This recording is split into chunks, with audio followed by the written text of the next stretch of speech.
Our next guest is one of the toughest guys in the NBA. He was a part of the Warriors championship team this season, which was his 14th year in the league. Matt Barnes, welcome to Undisputed. Welcome. Good to have you. So you and Snoop, a friend of the show, have your 4th annual Athletes versus Cancer flag football game on Sunday here in Southern California. Can you tell us about it? Yes, it's the 4th year we got together. We took a break last year because of the Olympics, but you know, we got former teammates. I got Chris Paul, DeAndre Jordan, Steph Curry, Kevin Durant, Draymond Green, Chris Brown. We got a lot of different characters coming out, and it's for a great cause, so we're excited about it. And I assume you're a better tight end than this guy ever thought about. Man, I grew up watching Shannon. I'm a little older, so I grew up watching Shannon and love his body of work. Who's the quarter? I want to know who the quarterbacks are. We got to get quarterbacks. We've had Warren Moon in the past. We've had Kurt Warner. We've had Matt Leinart. So we're still looking for our last 2 quarterbacks. So we're gonna find them now. Awesome.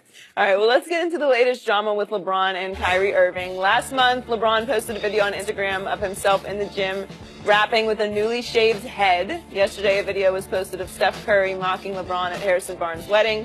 Next to Steph was Kyrie, who was laughing while Curry mocks LeBron. Matt, what's going on here? I just think it's July, you know, so it's a little slow right now for news. You know, we live in a day and age where you don't do anything that's not going to be seen. And, you know, knowing Steph and knowing what kind of character he has, it's all in fun. But when you see it and then you put Kyrie in the mix, and I mean, it's a recipe to be headlines in the morning.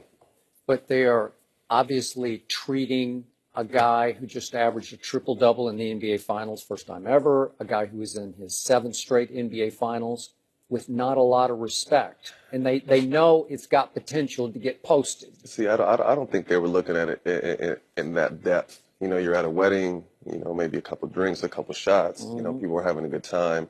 And I don't really think you look at the depth of, you know, all the time of what you're actually doing. And like I said, knowing Steph, I don't think there was any, you know, angry intent behind it or anything trying to start trouble. I just think, you know, he likes to have fun and people mock him and he laughs at it. So I just think it was along those lines. I don't really have a problem with Steph.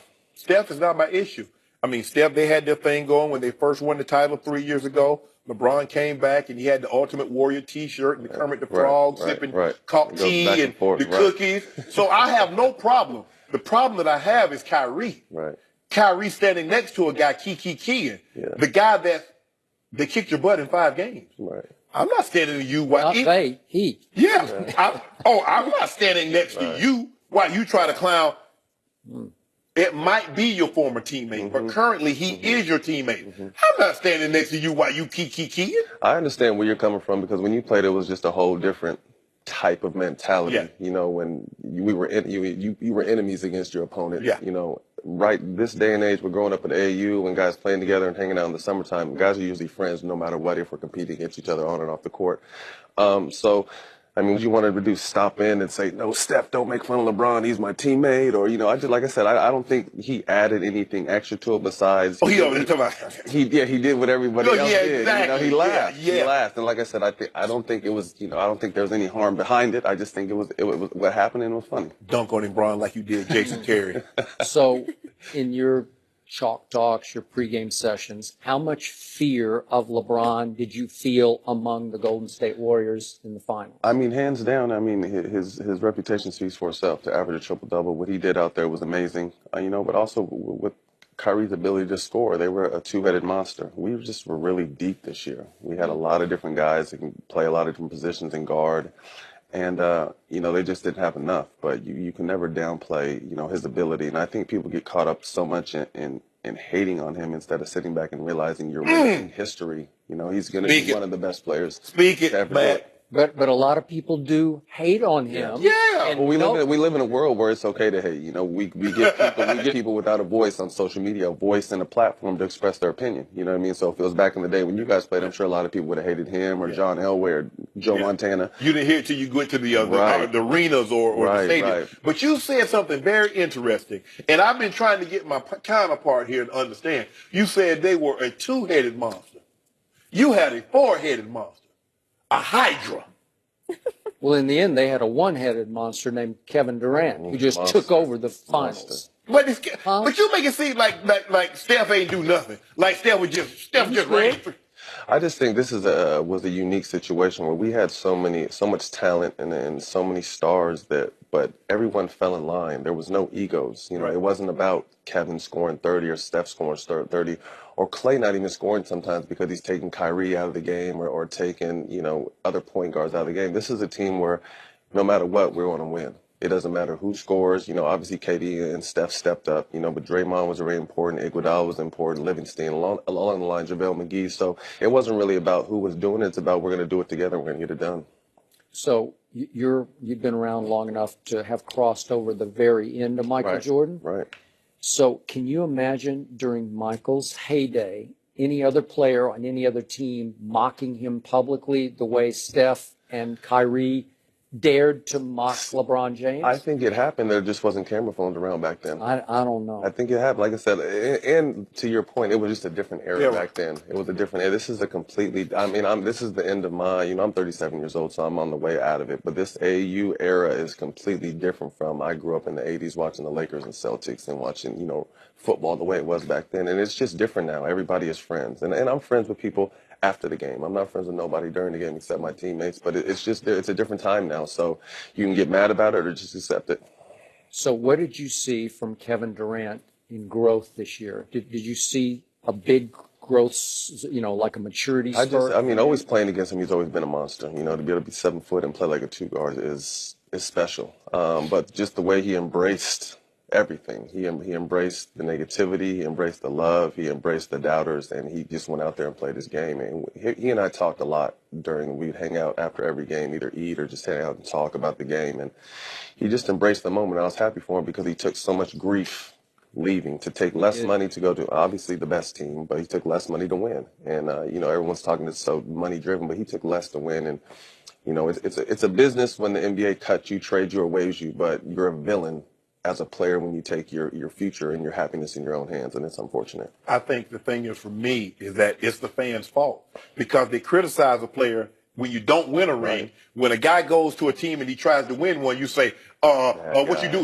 Why you do that? You can't have it both ways. You can't say a guy isn't as good because he doesn't have a ring, and then once you get a ring, you try to cheapen it by saying, well, he joined up with 73 and 19. I did say that. But I had no problem with it. I had no problems with a guy leaving because I have no problem with a team because a team cuts you.